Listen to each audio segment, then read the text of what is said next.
Man, oh man. Man, there's a lot to talk about on Sagiecenter. I'm not going to lie to y'all as fans. We're going to start off this. Sagi tells no lies. I shot a video last Thursday with predictions. Let's just say both teams I had going in the Eastern Conference Finals, they ain't in the Eastern Conference Finals. So I have to reshoot this video because there's a lot to talk about. And I definitely had to get it out, just get my Western Conference Finals picks and my Eastern Conference Final picks since we have the Final Four now.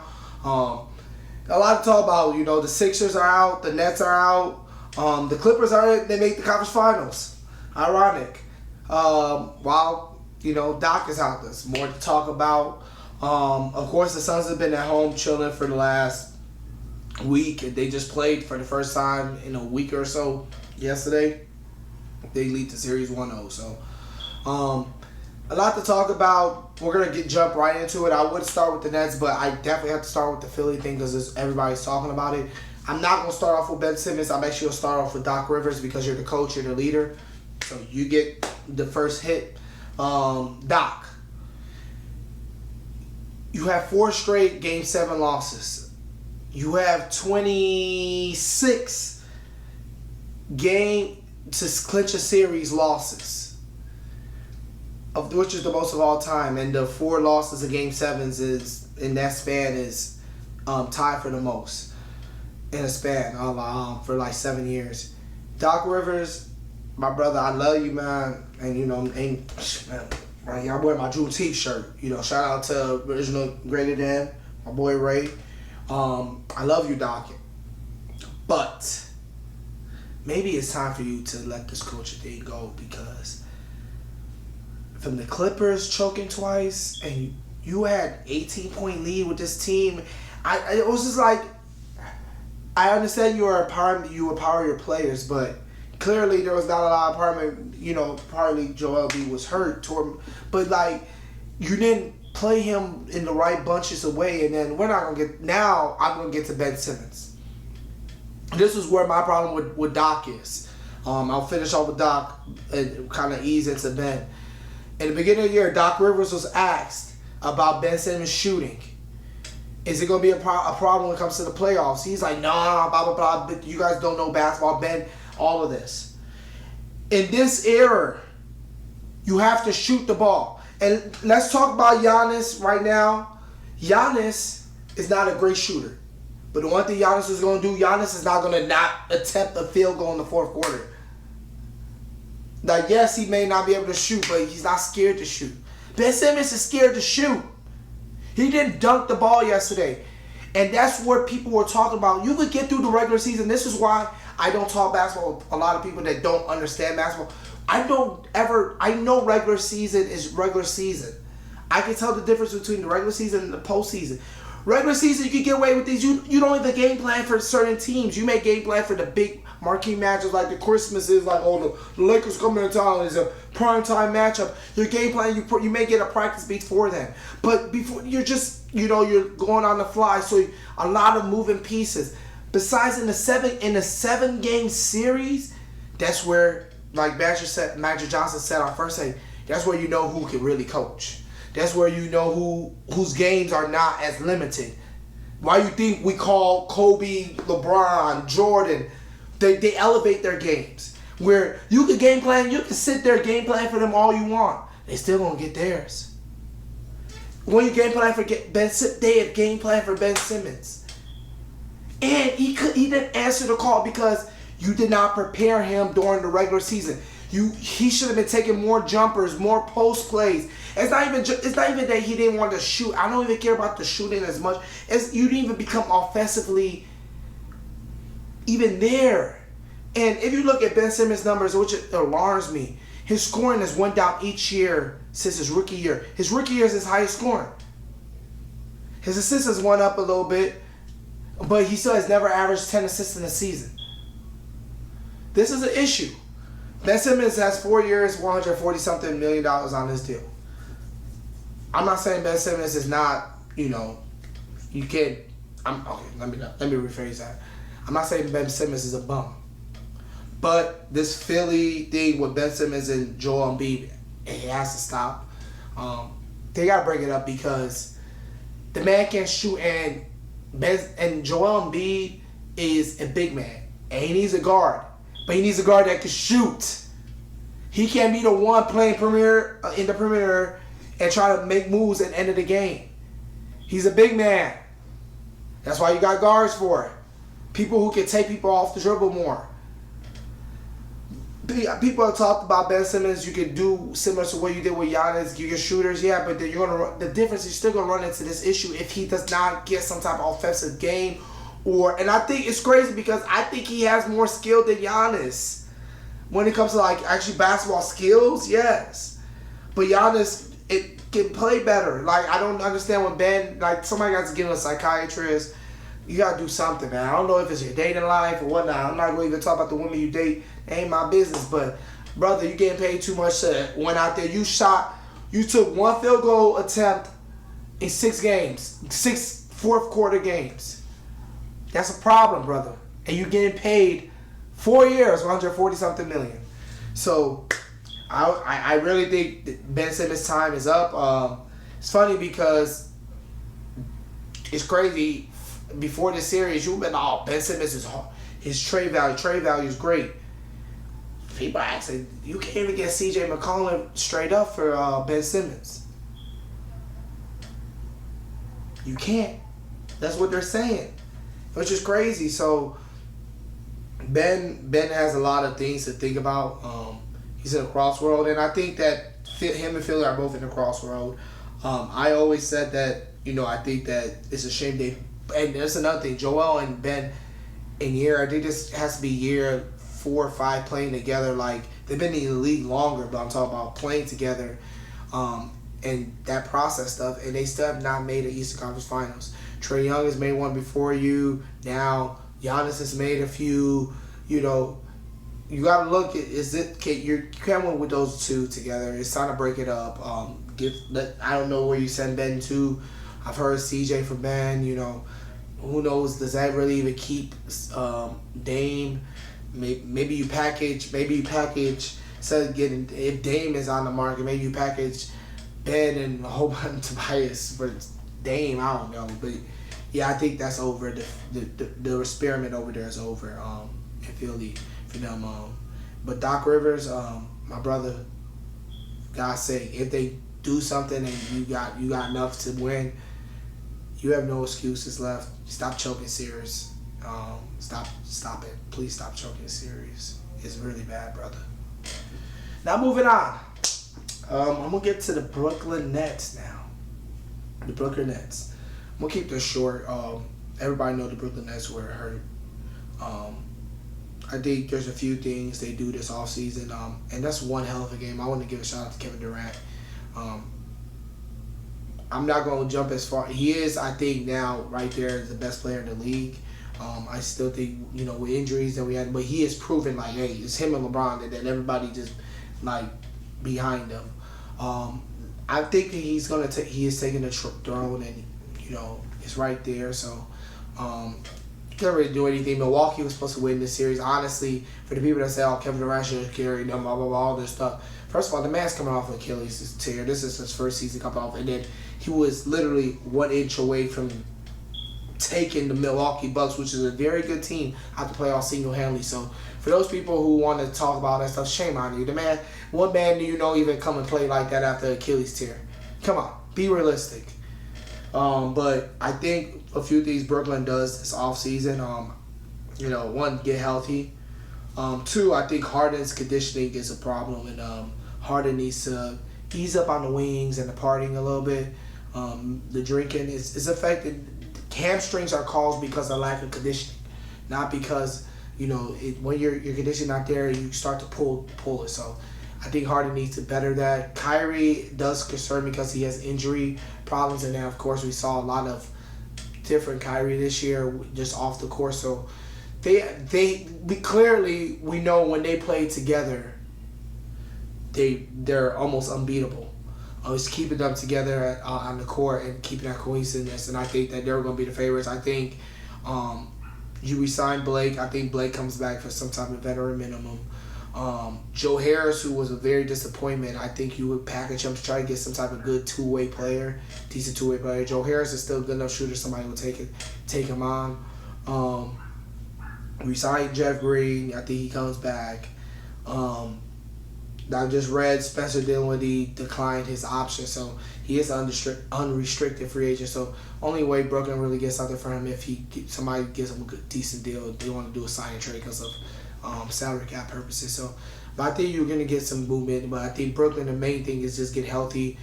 Steve Nash learning better more of the coaching. I thought that he definitely should call the timeout in overtime when they got the ball back. They was down 2. Clearly, Kevin Durant was tired. Running up the court 7 seconds when you have a timeout, just to give him a little breather when you play 53 minutes. Yeah, I would have done it, but I don't get paid like you to coach, so what do I know? But I think Brooklyn's going to be there. As for Milwaukee, like I said, I think we'll talk more about Milwaukee if they did win. Just me being honest, even though Phoenix is playing amazing basketball, I still think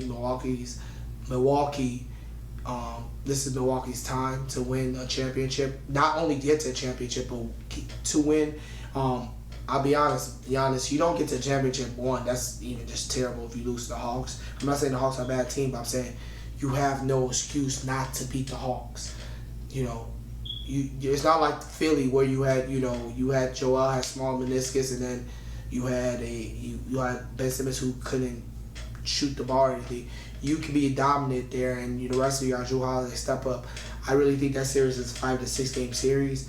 I do not think it goes 7. I think the Bucks win. But like I said, the Bucks not only need to make it to the championship, I think they need to win it. This is their bet. Honestly, I think this is going to be Giannis' best opportunity because as teams get healthy next year, you're going to have to go to States coming back. Of course, you have to think deal with Brooklyn in your own conference. Who knows what Miami moves Miami makes, other teams make this offseason. In the West, of course, LeBron and them are going to get healthy. So, you take your opportunity to win a championship, get to a championship, win it, you do it. I think, they will face a very good team, which I will release more in my next segment in the West. So, I just think that Milwaukee, you have no excuses, so you got to get done. But for Brooklyn, do those things in the offseason. We all know that even if Kyrie wasn't hurt, they would have won that series. So, single-handedly, hands down. So, good job, KD. Almost gained them an inch away. Great season for them, and they'll come back strong. So, moving on to the Western Conference Finals. Now we have the Clippers, who made the Western Conference Finals for the first time in their history. Let me take note of this. I want to apologize to Ty Lue. I did call you out as a coach a lot. You made adjustments late, but you made the adjustments and y'all won. So I apologize, Ty. My bad, bro. But just think about it. The Clippers made the conference finals in Ty Lue's first year, but they couldn't do it in 6 years with Doc. After being in the conference, after being in, being games away a few times. So that's just ironic to me. But the Clippers in the conference finals. Kawhi is still hurt. Reports were like something with the ACL. I'm hearing now is really something with sprained ACL. They honestly still don't know. He's out game 2. They lost game 1 yesterday to the Suns. Chris Paul, on the other hand, he with the Suns, he did not play game 1. He was in COVID protocol. And I just want to wonder sometimes, Chris Paul has the worst luck in the world because it's crazy how every time the key moment, something always is like something crazy happens to Chris Paul. But I hope he can probably come back in game 2, if not definitely game 3. They did say he's been vaccinated. He was vaccinated. It wasn't experiencing any symptoms. He tested positive for COVID, but they've been doing like these different tests. And if you test, because you could test positive for COVID, you could test positive for COVID if you have the vaccine.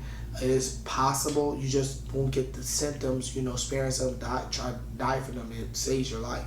So they said that with that, because he's been vaccinated, he just has to do a certain test, but it takes a few days. He's still in the protocol, still isolated for the team. They said they FaceTime him. So if he gets back in the series, maybe Kawhi. I still like the Suns. I want Chris Paul to get there. I just think it's more like, of course, we know Chris Paul will get back sooner than Kawhi will. I just don't know how much Kawhi doesn't play, and even if he does come back, is it a risk? Like, we look at another, like, when KD had the Achilles and stuff, like, is it worth coming back? So I think the Clippers definitely made some moves. Paul George has definitely made a name back for himself. Another guy I got to apologize for. He has stepped up, when he needed. People are always going to try to pick at, he didn't do it during this time. Like, I've heard, like, when they were down Utah by 25, it was man that brought them back. Yeah, that was true, but go and check the fourth quarter. Paul George had the most points in the fourth quarter, which was 10. So big players, they close out the games. He may not have helped them, been the main reason they came back, but he definitely was the reason they closed that game out. So, and came back, fully completed the comeback. So I think he did a great job. I just think that right now the Suns have too much, and Devin Booker, she's the next Kobe. So Devin is showing everybody, like, yo, you're tweaking next year if you don't vote him in all NBA or all of that. Like, Devin Booker's been, he's the crazy thing is he's always put up good stats. It's just because he's never been winning ball. So I think a lot of people, again, this year, because they got Chris Paul, they started winning. Like, see, it's Chris Paul. Like, yeah, Chris Paul made a difference. Don't get me wrong, but the man was scoring. Like, he is like the more of the LeBron effect and the D-Wade. Booker never was taught to win. He was brought in, thrown into wolves. Like, take this team, and, like, they didn't surround a lot. So when he had somebody that taught him how to win, of course, that Chris Paul was going to get the credit, but doesn't mean that this man, Devin Booker, does not deserve a boatload of the credit, because he's killing now. And now I'm scared for the league for the next few years, because as he's going to learn, he's only going to get better. So I think the Suns win this series. I think it goes 6-7, depending on if when Kawhi comes back, and when Chris Paul, or when they come back. So I do think it's gonna be the Bucks versus the Suns, which is gonna be a great series. I think, again, the Bucks should win the championship, but I would love to see Chris Paul win the championship. That one, if it happens, I'll wait till the finals to make my prediction. But I said the Bucks should win, doesn't mean I think they will win. So that will tell you something. So. But a lot of stuff going on in the NBA, that's going on. So you see a lot of the playoff stuff now switching gears to, there's a lot of head coach openings right now, in the league. I'm hoping that this probably going to be a year we're going to get our first female head coach, as well as we're going to see a lot more, just like I talked about Doc Rivers being one of those guys that used to be in the NBA that played and now coaching and understands these players. Now you're going to see, like, generation of people, like, that I grew up, like, first watching, like Chauncey Billups, like Sam Cassell, who are going to get opportunities for head coaching. You see Steve Nash on it. That's something I was watching in 03. I remember Steve Nash, 03, 04, 05, when he was winning MVPs and stuff. So you start seeing some of these former players now get into those assistant roles. Get into those head coaching roles. So I think we're going to see a lot there. A lot of openings. Like I said, 1 out of 6 teams are looking for a head coach right now. Fun times in the NBA. The finals are going to be coming up in a few weeks, but we're going to enjoy the Eastern Conference Finals and the Western Conference Finals while it's there. A lot of storylines in the offseason. You have Space Jam coming out. You do have the Olympics, which a lot of these players, you said they're going, they're not. Kevin Durant is the most recent player to commit, and as well as James Harden as well. So a lot of things going on this summer, and then you're going to see the offseason. The draft lottery is this week. A lot of things are going to move faster with the NBA offseason because, of course, they want to start it back in October. So, as the finals end, free agency and stuff pops up right away. So it's going to be a lot to talk about. We're going to have more of these episodes, of course, after my wedding. Get married in less than, I think it's like 12 days now or something, 11 days. So this will probably be my last episode until then. Definitely want to give you guys a shout out for all the support, all the love. I had to redo this video. I'm sorry, guys. I was going to come out with a video this week, but then it would not, this past weekend, it would not have made sense as much. This one will, even if it's a few days late. It's still in the conference finals right now, so it will make more sense. And I was able to talk about some of those pressure issues like Ben Simmons and the Nets. So definitely, you guys stay blessed, stay safe out there, continue to get vaccinated, continue to stay safe. Please wear your mask, protect each other, love each other. I know we're back in the normal world. A lot of people starting to get back in the normal world. A lot of people have been home for almost 2 years and stuff, so a lot of emotion. I just ask everybody, please be safe. Let's love one another. Happy past Juneteenth. I want to give myself a special shout out. My golden birthday will be next week. So, I am going to be in Milwaukee on Friday for game 2 of the Eastern Conference Finals. So maybe I'll give you guys a live update from my IG stream. That's why you got to subscribe. Subscribe to my IG. Subscribe to my YouTube. So thank you so much, guys. This is Sagi. I'm out.